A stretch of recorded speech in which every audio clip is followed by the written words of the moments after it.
السلام عليكم، اخباركم يا جماعه؟ ان شاء الله بخير. النهارده فتحت الهجره العشوائيه في نفس الميعاد من كل عام، تفتح كل سنه يوم 7/10 وبتقفل يوم 10/11. الهجره العشوائيه دي يا جماعه لامريكا ما بتكلفكش اي شيء. التقديم عن طريق الموقع، لا بتروح سفاره ولا بتروح اي حته. التقديم بالباسبور الشخصي فقط وبصوره شخصيه 5 في 5 خلفيه بيضاء. تروح عند اي بتاع تصوير وتقول له عايز تصور صور خلفيه بيضاء 5 في 5 وتطلع جواز سفر ساري تكون صلاحيته ساريه مش اقل من سنه. التقديم يا جماعه عن طريق الموقع، انت مش خسران اي شيء، ما بتدفعش اي فلوس ولا شيء.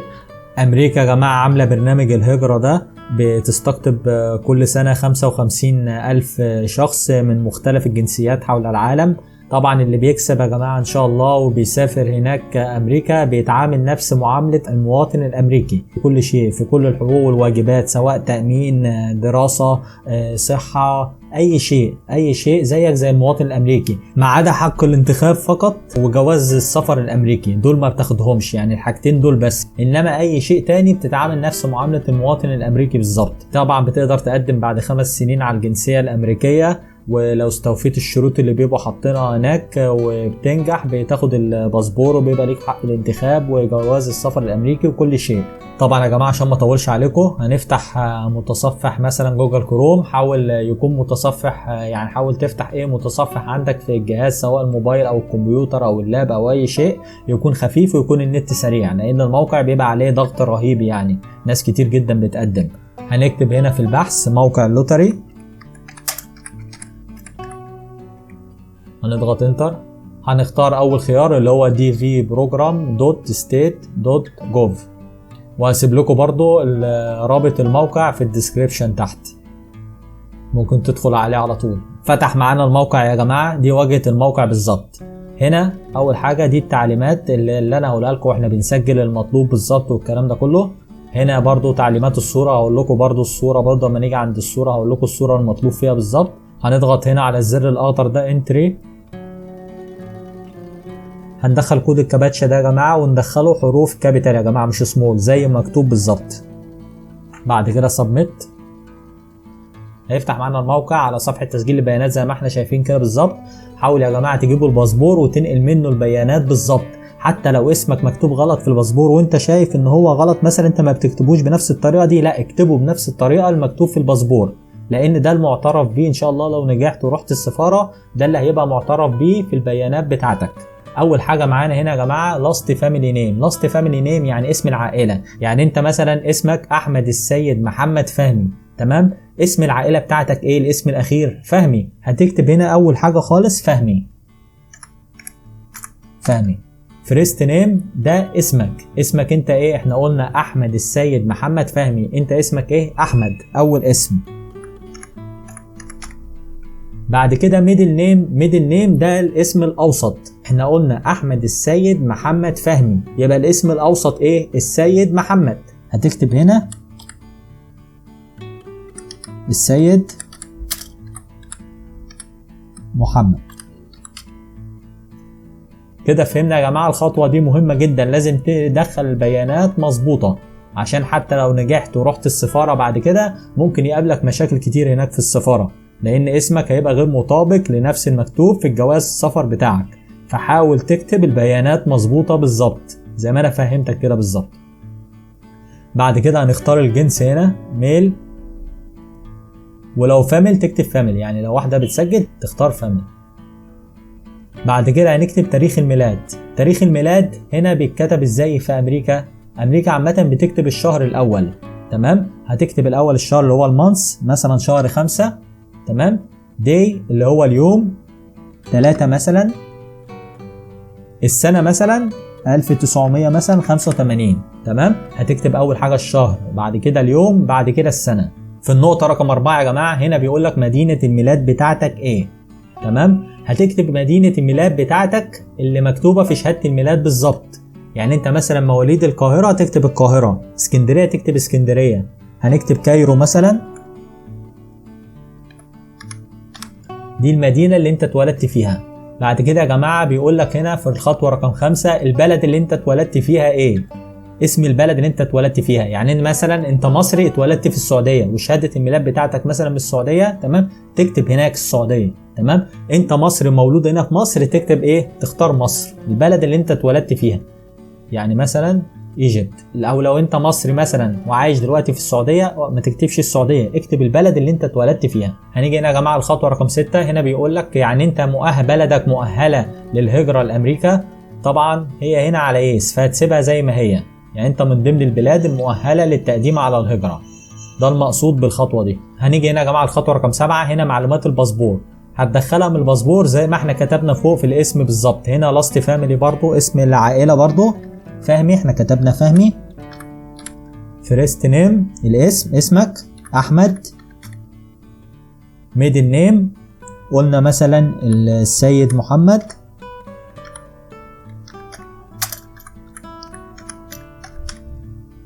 هتدخل معلومات بنفس الطريقه دي. بعد كده هتيجي هنا لجواز السفر.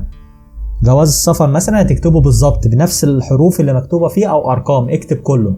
تمام. هنا في مصر مثلا بيتكتب في الاول حرف الايه مثلا، وبعد كده الرقم مثلا بتاع الجواز، بتدخل رقم الجواز كله الحروف بالارقام. بعد كده بيقول لك هنا تاريخ انتهاء صلاحيه الجواز. صلاحيه الجواز اللي هو تاريخ الانتهاء بتاعه هيخلص امتى؟ زي ما انا قلت لكم لازم يكون في صلاحيه اقل حاجه سنه.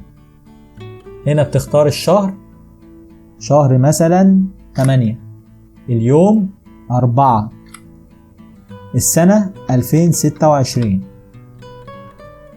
هنا دولة الإصدار، إصدار الجواز طلع من أي بلد بالظبط. هتختار طبعا المدينة اللي أنت صدرت الجواز منها، مصر مثلا، ايجيبت. في النقطة رقم بي دي يا جماعة، دي الناس اللي مش قادرة تطلع جواز سفر لأي سبب من الأسباب. واحد مثلا عديم الجنسية، ما عندوش جنسية. واحد غير مؤهل للحصول على جواز السفر من الحكومة. احنا طبعا ايه مش هنختار النقطة دي خالص. طبعا اللي عديم الجنسية او غير مؤهل للحصول على جواز سفر من حكومته وكده، بيختار هنا علامة ويعلم هنا ايه سواء دي او دي او دي. انت طبعا ايه مش هتختار دي خالص، انت هتدخل معلومات اللي انا قلت لك عليها. بعد كده هنيجي هنا للصورة الشخصية. الصورة الشخصية لازم تكون 5×5، خلفية بيضة، ويكون عينيك باصة للكاميرا وانت بتتصور، ويكون وشك قريب للكاميرا، وفي نفس الوقت ودانك الاتنين ظاهرين، وتكون الإضاءة كويسة. يعني تصورها عند مصور وما تصورهاش في البيت، لأن الصورة مهمة جدا. يعني في طلبات بتترفض تخشش القرعة أساسا عشان الصورة الشخصية ما بتبقاش مظبوطة. فلازم تتصور عند مصوراتي وتقول له صور 5×5 عشان الهجرة، وتكون الصور بالمواصفات اللي أنا قلت لك عليها دي. هنختارها من هنا، هندخل على الجهاز الكمبيوتر، هتشوف الصورة انت شايلها فين بالظبط في اي موقع. اهي مثلا هنضغط عليها، تمام، ونضغط اوبن، هتظهر لك هنا كده بالشكل ده. هنيجي هنا يا جماعة في الخطوة رقم 9. رقم ايه دي سيبك منها، يعني بيكتب لو انت مثلا كنت لاجئ او كده اكتب الاسم عند مين او كده، فدي سيبك منها. يعني في الخطوة دي يا جماعة رقم بي هنكتب العنوان. هتكتب مثلا شارع محمد فكري ستريت. ادريس العنوان رقم 2 دي عايز تكتب مثلا، عايز تزود العنوان مثلا عمارة مثلا 4 أو 2 أو كده زي ما انت عايز، مش عايز سيبها فاضية. تمام. سيتي هتكتب المدينة بالظبط اللي انت فيها، كايرو مثلا. هنا هتكتب المحافظة، يعني انت في اي محافظة، يعني دي المدينة محافظة ايه؟ طبعا القاهرة. كايرو برضو. انت لو محافظتك مثلا غير مدينتك هتكتب هنا المحافظة، هنا المدينة وهنا المحافظة. هنا البوست كود. البوست كود الرمز البريدي، كل مدينة ليها رمز بريدي. عشان تعرف الرمز البريدي بتاعك وتعرف تجيبه بالظبط، هتفتح صفحة جوجل هنا مثلا، هتكتب الرمز البريدي للقاهرة، تضغط انتر، هيجي لك هنا ايه الرمز البريدي للمنطقة اللي انت فيها. القاهرة مثلا 11311، التجمع الخامس 11835 وهكذا. تمام. احنا طبعا ايه اخترنا مثلا القاهرة، هناخد الرمز البريدي ده كوبي هنا بيست. هنا البلد اللي انت عايش فيها. البلد اللي انت عايش فيها ايه؟ ايجيبت. في الخطوة رقم 10 بيقولك البلد اللي انت عايش فيها حاليا ايه؟ يعني انت مثلا عايش في القاهرة هتختار ايجيبت برضو. لو انت هنا مثلا مصري ودخلت معلوماتك كلها والبلد وعنوانك والكلام ده كله في ايجيبت وكده بتكتب، وعايش مثلا في السعودية هتختار هنا ان انت عايش في السعودية. عايش في الكويت هتختار ان انت عايش في الكويت، واوعى تكذب، يعني دخل المعلومات كلها مظبوطة عشان لو نجحت ورحت السفارة ممكن ما يقبلكش. لو انت كذبت مثلا كنت عايش في السعودية والكويت واخترت انك عايش فين؟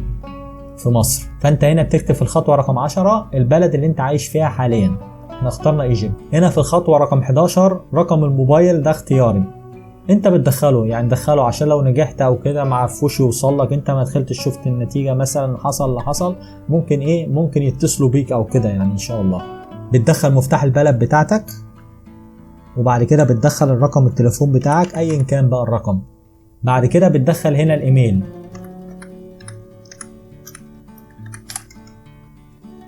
بعد كده بتدخله هنا بنفس الطريقة برضه، بتعيده هنا تاني. نيجي هنا يا جماعة الخطوة رقم 13 بيقول لك ما هو أعلى مستوى تعليمي حصلت عليه حتى اليوم. أول اختيار المدرسة الابتدائية فقط. تاني اختيار مدرسة عالية لا درجة، يعني لسه ما كملتش أو كده، لسه ما خدتش الثانوية مثلا أو كده. تالت اختيار شهادة ثانوية حصلت عليها خلاص، شهادة ثانوية. رابع اختيار مدرسة فنية اللي هو معهد أو دبلوم فني أو كده، أو معهد فني. خامس اختيار بعض الكورسات الجامعية. سادس اختيار شهادة جامعية. سابع اختيار بعد دورات مستوى الخريجين. تامن اختيار ماجستير. تاسع اختيار بعض من مستويات كورسات الدكتوراه. عاشر اختيار درجة الدكتوراه. انت تشوف انت خريج ايه بالظبط هنا وتختاره.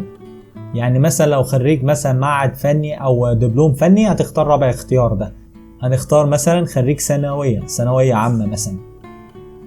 هنا يا جماعة الناس اللي معاها شهادة ابتدائية او كده لازم تكون معاها شهادة خبرة 2 على الاقل.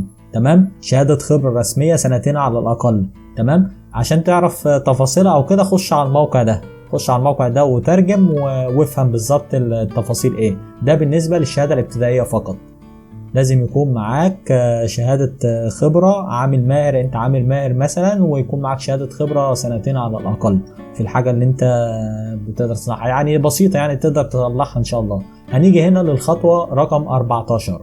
هنا يا جماعة بيقولك حالتك الاجتماعية ايه؟ أعزب هتختار أول خيار. تاني خيار متزوج وزوجتي ليس مواطنا أمريكيا أو مقيما دائما قانونيا في الولايات المتحدة. تالت خيار متزوج وزوجتي مواطن أمريكي أو مقيم دائم قانوني في الولايات المتحدة.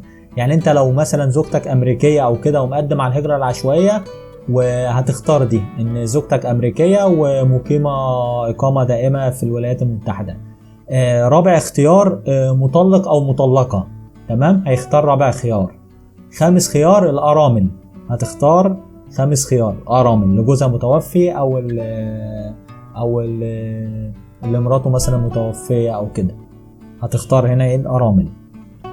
سادس خيار مطلق من الناحية القانونية، يعني مثلا كان رافع قضية أو كده، أو رفع قضية مثلا واتطلقت أو كده، هتختار اللي هو ايه الخيار ده. اللي اختار رقم 6 يا جماعة هيضغط هنا علشان هيدخل معلومات الزوج أو الزوجة.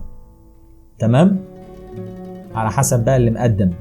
هنا يا جماعة في تاني خيار متزوج وزوجتي ليس مواطنا أمريكيا أو مقيما دائما قانونيا في الولايات المتحدة. يعني واحد مثلا مقدم تمام ومتجوز، فهيعلم هنا عشان هيدخل معلومات الزوجة والأطفال. تمام، لازم لو انت متجوز ما ينفعش تقدم انك أعزب، هتختار تاني خيار ده عشان تدخل معلومات الزوجة والأطفال، ده شرط أساسي. هتختار هنا عشان هتدخلها في الخطوة القادمة. هنيجي هنا الخطوة رقم 15 بيقولك عدد الأطفال قد إيه. هنختار مثلا 1. نعمل إيه continue عشان ينقلني على الصفحة اللي بعديها. اخترنا زوجة وأولاد، هنا صفحة الزوجة. تمام، هنا هدخل معلومات الزوجة. بنفس الطريقه برضو اللي احنا دخلناها هنا لاست فاميلي، فيرست نيم، ميدل نيم، سنه الميلاد، هنختار الجنس انثى، المدينه نفس التفاصيل اللي احنا دخلناها هناك. تمام. المدينه، البلد برضو هنا، الصوره الشخصيه هنا بنفس الطريقه برضو. الاولاد شيلد نيم، اسم الطفل برضو لاست نيم، اول فيرست نيم، ميدل نيم، والمانس برضو الشهر، اليوم، السنة، الجنس مثلا ولد او بنت، والمدينة هنا المدينة هنختارها برضو للطفل. البلد هنرفع الصورة الشخصية بتاعته هنا. بعد كده هنختار كونتينيو برضو. بعد ما نضغط كونتينيو يا جماعة هنراجع المعلومات كلها بتاع الزوج والزوجة والطفل، وبعد كده هنضغط سبميت. هنرجع هنا ورا مثلا عشان ما نقعدش ندخل المعلومات هنا تاني. هنختار هنا اعزب. الاعزب هيضغط هنا 0 يا جماعة في الاطفال. هنضغط هنا كونتينيو. هنا يا جماعة نقلنا لصفحة مراجعة البيانات، سواء اخترت اعزب او اخترت متزوج ومليت بيانات الزوجة والطفل، هتجيلك صفحة هنا مراجعة البيانات كلها. هنا اعزب مثلا، هنا اهو زي ما احنا كتبنا لاست فاميلي محمد، فيرست نيم احمد، ميدل نيم السيد محمد، نفس اللي احنا كتبناه بالظبط. ميل، التاريخ. تراجع كل البيانات دي بحيث تتأكد ان كل حاجة مظبوطة، كل حاجة انت مدخلها سليمة هنا بالظبط. لو لقيت حاجة غلط مثلا هترجع هنا جو باك تو بارت 1 وتدخل المعلومات تاني، تعيد المعلومات تاني اللي هي ايه اللي انت غلطان فيها. وبعد كده هنا في الاخر بعد ما خلصت تضغط سبميت. ده خلاص يعني طلبك اتقدم. بعد ما تقدم بسبميت هيجيلك حاجة اسمها confirmation number. ده رقم هتلاقيه مكتوب، هتاخد الرقم ده علشان بعد كده ده اللي هتقدر بتكشف فيه على النتيجة ان شاء الله في شهر 4 لما النتيجة تطلع بتاع الهجرة العشوائية، تعرف انت كسبت ولا لا. يعني انت مش هتعرف غير عن طريق الرقم ده confirmation number. فلازم تكون تاخد الرقم ده تسجله عندك بقى في ورقة خارجية بره، تشيلها معاك، تسجله على الكمبيوتر، تاخد الشاشة سكرين شوت اللي تشوفه. بس يا جماعة وان شاء الله بالتوفيق وربنا يكرم الجميع ان شاء الله.